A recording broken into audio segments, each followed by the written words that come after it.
Hello, we'll examine together 5 special weapons for Blitz games. In Blitz, the absolute truth is less relevant than in classical chess. What is at least as important is that we get positions we can play on automatic pilot, that we know inside out, and that could cause practical problems to an opponent used to the absolute main lines. When doing my research, I focused on games played between in 2025 and 2026 between players above 2600. This is easily done with chess base. Number 5 goes to a specific variation of the Nimzo Indian. E3 is the most popular white move, and black usually fights back in the center with d5 and c5. Usually black castles here, but such a hyper-modern approach is quite popular in Blitz. And now the hypermodern move is c5 because there is also d5 transposing back to some other system. Carlsen won a game with white in this variation, which is very solid, and I actually recommend it. Only that now black played e5, and here Carlsen got a very strong attack and won very quickly. In my course for modern chess, I recommended a5, which is entirely fine for black. But the more popular move is c5, maintaining the game hyper-modern. The main line now is knight a4. We had 2 games with this. Now one possibility is this one. And now black could play d6, like in the other game. But he went for this dynamic variation. And the position was complicated with black having no problems. Sevian against Duda. The other move is a3, so that the bishop cannot go to f8. a3 takes. Now again, bishop takes f3 followed by knight c6 is a possibility, but Rothstein-Aronian went this way. And Aronian carried out this positional pawn sacrifice with normal position for black. Carlsen with white preferred a3, but this cannot be recommended because it is like playing the system recommended by me with tempo less. And actually he got into some problems. White has no play here, and black has everything he wants. Carlsen eventually won, but that's another thing. This was Carlsen Oparin. Number 4 goes to the King's Indian as an opening in general, because the King's Indian has lost a big part of its popularity over the past 2 decades. And in this position, d5, the Grunfeld, is by far more popular in classical chess. But in Blitz, bishop g7 is quite frequent. The point is that for black, play is a bit easier. White needs to manage all his space advantage with moves on both alternative moves on both wings. That is not so easy to achieve in Blitz. We'll now follow a typical example: Carlsen against Nakamura, lost by Carlsen. This system is very fashionable for white, with the bishop on e3, so that g4, after g4 the pawn can advance further. And for some reasons Carlsen refrained from h4, which seems to be the main move. The main idea is to inhibit black from playing f5. And if g takes, then g5, and white seems to have some advantage. Carlsen played this move, after which black suddenly carries out his plan in time. We'll see just a few more moves. Carlsen invested 2 tempi into weakening the g6 square, But in general, generally, black doesn't have problems. Maybe his position is already a bit more pleasant, and Nakamura eventually won. Number 3 is very paradoxic. It is in this symmetrical English. This is a very interesting position. I also call it the double English. This is how I called it in my course for chess base. For more details, you can access the link in the description of the video. White is in some sort of Zugzwang. Okay, Zugzwang on move 5. Because if he goes e4, I mean, if he has some territorial ambitions, then black can maintain the symmetry and it's just equal. The same goes for e3, e6, and then there is such a possible continuation where there is not much play left. In my course for chess base, I recommended the main move, knight f3. And then, in my opinion, the critical variation is e6 followed by knight e7. I have recommended something there, but this is the most serious system for black. So what if we put black in Zugzwang with d3? Okay, what do I mean by Zugzwang? For instance, if e6, then first of all, Larsen would be glad, after black has weakened his dark squares, Larsen would have been glad to just take here and play, let's say, f4, then later queen d2, b3, bishop b2. Nowadays, this plan does not seem to be so popular. e4 is also possible, and we reach an interesting tabia. I will follow a game by Tabatabai when he went bishop e3, which is also interesting. It attacks c5, so if b6, then there will be some pin along the long diagonal, and if d6, then white can gain time for his development, and he was slightly better here. Again, knight f6 is an early commitment. There were several reactions against it. Artemiev against VE continued this way with a very interesting play. e4 is also possible, because now the plan with e5 and knight e7 is not available for black anymore. This was Moron Sindarov. And white can also play in this slow mode. The advantage is that he can just play. He just plays move by automatic pilot, and black has to choose his plans. We saw that black was not in time to play b6 and bishop b7, and in this position, white is slightly better coordinated, and he has the more pleasant position. Maybe he has some small advantage. This was Lequang Dominguez Perez. Okay, but one natural question is, what if black maintains the symmetry? If e4, then e5, and so on. Knight f3, then knight f6. And you must be aware of white's problems to prove an advantage in symmetrical structures, like, for instance, the exchange French or the exchange Slav. Of course, there is play left, but to prove an advantage is not easy. And it is funny that in such a slow opening with no direct piece contact, keeping the symmetry for too long for black is actually dangerous. Okay, b6 is our main game, Carlsen against Martinez. Once again, knight f6 is a bit is an early commitment, and in Sargsyan Lequang, white could have played like this, and he has better control in the center and some chances for an advantage. But let's follow the symmetrical continuation. Okay, all logical moves, and now knight d5. This is the critical moment. Of course, there are some dangers along the long diagonal, but the most important thing is that in such a slow opening, for black it is not recommendable to to maintain the symmetry. If knight d4, then e3.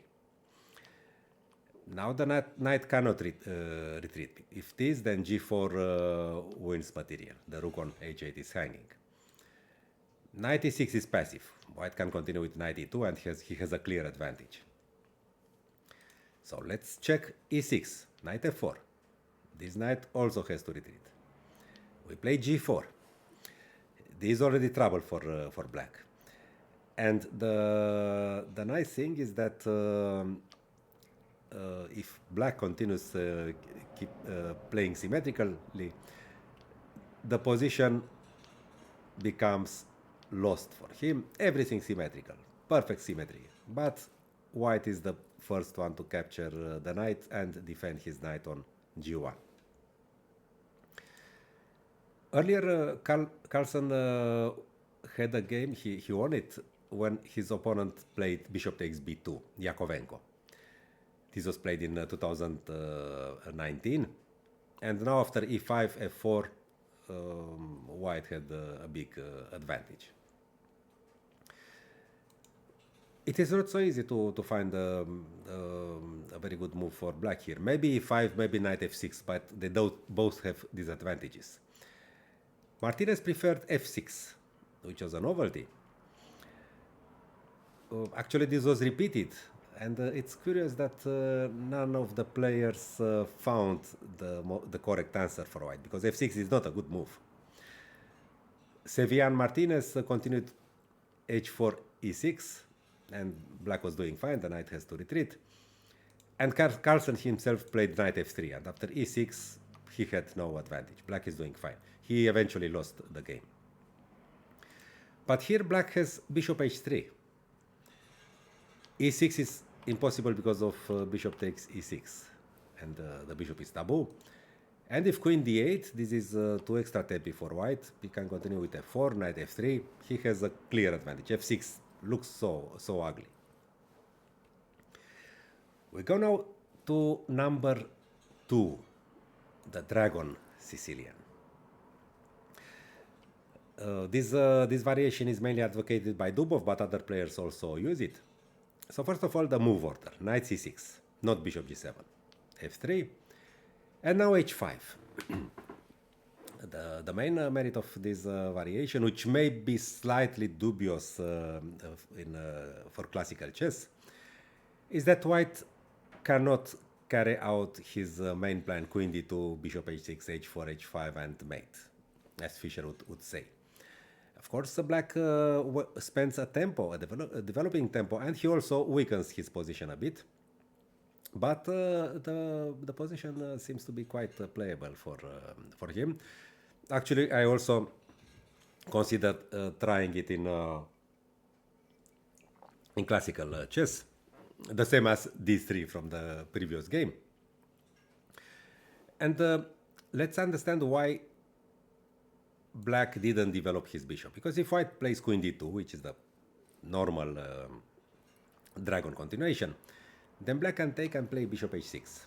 He uses the fact that he played h5. If white wants to castle long, then he has to exchange these bishops. Black is in no hurry to get castled, of course, and he cannot do it here. He will play king g7 later. And this was quite comfortable for black in So Jobava. It ended in a draw. h3 was played by Niemann against Dubov, but it is not really so convincing. White never got to play g4, and black had a normal position here. Bishop c4 is more flexible than queen d2, and now bishop d7. Again, queen d2 faces this problem, knight takes d4 and bishop h6. So there is a choice between bishop b3 and queen e2. Queen e2 was played in Caruana Dubov. It avoids that waste of time after bishop h6, but it also means that that white may not castle long. And now knight a5 is premature, as Dubov played. It is better to wait with knight e5 until white castles long. Then if long castle, then knight a5 is normal. And if short castle, then he can do something different, like a6 and b5.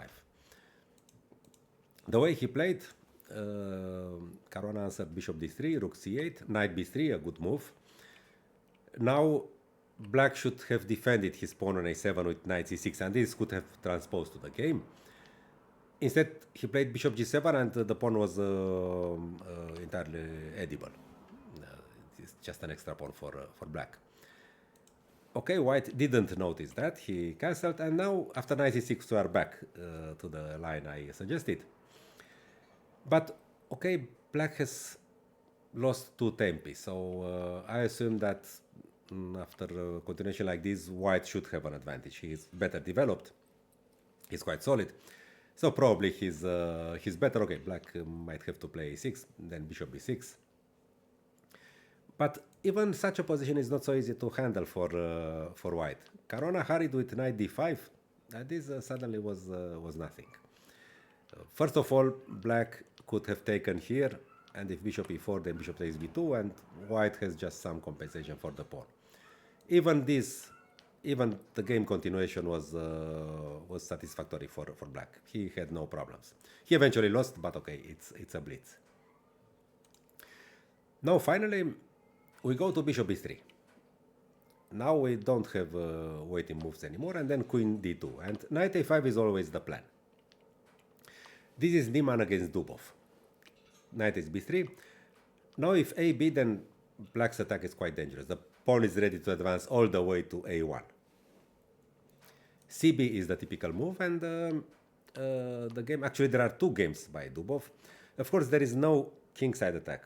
The black king is still in the center, and there is no g4 at all, or h4, h5. So Niemann decided to use his better development to play in the center. And now in his first game from last year with this variation, Dubov played this, but this was very passive. He won the game, but if white had played g4, then black's king would have been in very big danger. For the game with Niemann, he improved with queen takes d5. It's not a piece sacrifice. But now you have to understand that this pin is not dangerous. And, well, what he did was queen f5, when after rook d6, he had no compensation for the pawn, but eventually won. He has two possible continuations here. One of them is bishop takes b2. Okay, the bishop on g5 is hanging, so he has to take. Check. And now the king cannot go on light squares because of the check on f5. It cannot go to c1 either, because then rook c8. And after this, the position is just equal. The other continuation is rook e8, and if so, threatening to take on d4, then rook here. Because actually, no, there is no threat of taking on d4 because of the back rank problems. And if so, then let's say queen e5. And with queens on board, black has very good compensation for the pawn. Now we go to number one. Number one is a very risky variation, which tends to score quite okay for black.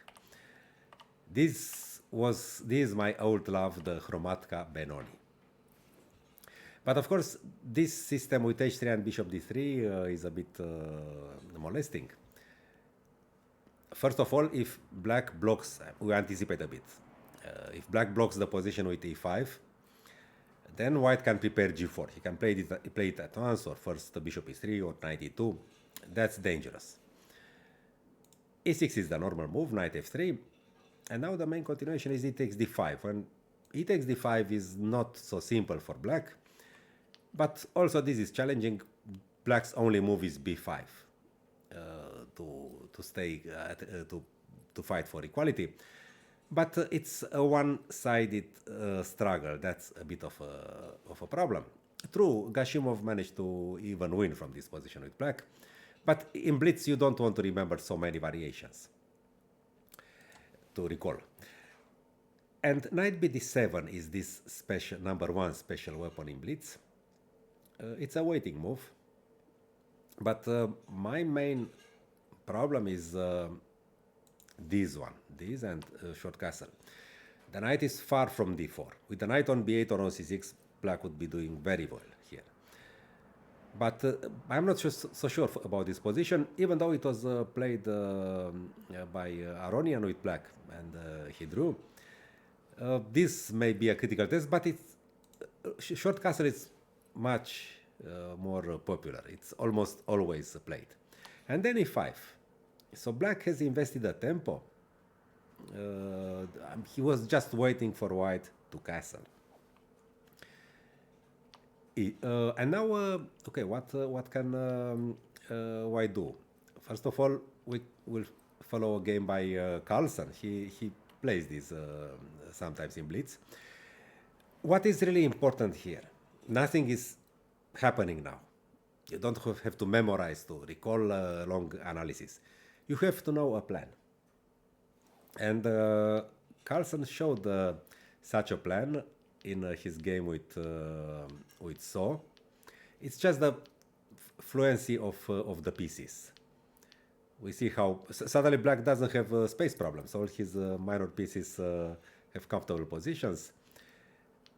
And here this typical King's Indian sacrifice followed. I mean, you have this in your blood, you have it in your bones, you know this exists. And in Blitz, if you play it, of course, it's very unpleasant for white, but actually there is a clear advantage for black already. The white king is in danger, and strategically black is doing very well. Le Quang, Aronian went like this. The move order is slightly different here. But yes, but white played b4. He didn't want to prepare it with a3. And then Aronian used the fact that he had a reserve knight on d7, not on h5, let's say. And he took here and played f5, and black's attack. I don't understand rook b1 so well, but okay, it's a blitz. You have to find plans. It's not so easy. It's elaborated play for white. And of course, black's attack is much more dangerous than white's. Now we go to bishop e3, knight h5. Another game by Carlsen went a3 against Firouzja, knight f4. And now, of course, now on the next move, white should have retreated his bishop to c2. He allowed the exchange on d3. And then black didn't have any special problems. Actually, he has a promising attack, and Carlsen eventually won. Rook e1 as played by Lazovic against Sindarov, which is our main game now, has this plan to retreat with the bishop to f1. So knight f4 doesn't make so much sense now. And black continued to regroup in the same way as we saw earlier. This bishop f6, and black prepares king g7 and rook h8. We'll see that actually his plan is longer. And now is the moment when white misses his chances for an advantage. And actually, he also lands into troubles. He should have played bishop f3. The main idea is that if the knight retreats, then g4 consolidates white's domination. If takes here, then this is a disaster for black. White has a strong attack. And if king g7, then bishop g4. And once again, we have secured our king side with white. Actually, as is black, to be more accurate. Probably, white was worried about knight f4, and the pawn on h3 is hanging. Because if he takes on f4, then he takes f4, then bishop takes h3, that's fabulous compensation. But there is bishop g4. This is not so easy to foresee in Blitz. And if white takes, then this is... it is also not easy to understand this, but this doesn't yield black enough compensation for the piece, because white is well prepared for the play along the h file. Instead, he went b4, b6. Now, once again, bishop f3 was a possibility. But here, suddenly, black has very good play. One tempo is very important. Now, after bishop f3, here, this is already, it's paradoxical. Earlier it was maybe close to winning for white, and this is close to winning for black. Just one tempo, one moment of carelessness, of lack of resolution. White continued his queenside plan. Okay, bishop d2 was obvious, an obvious measure against knight f4, so white was aware of the danger. But in Blitz, all the threats are dangerous. Not only the real ones, but also the fake ones. Okay, with the rook and h1, knight f4 was becoming serious, but I mean the moment when he didn't play bishop f3 and bishop g4. And here suddenly white didn't have anything better to do than g4, and now the knight lands here. And of course, black has an advantage. Okay, white eventually won, but that's another thing. So these are my top 5 special weapons for Blitz. As mentioned, most of them have practical merits. They are more easy to play for the player using them. But I have also retained 2 interesting variations for my classical games, and those are number 3 and number 2. The Symmetrical English with d3 and the dragon with h5. This latter one, I'm still circumspect about it. I hope this has been very useful for you, maybe not only in Blitz, and I hope you enjoyed the video.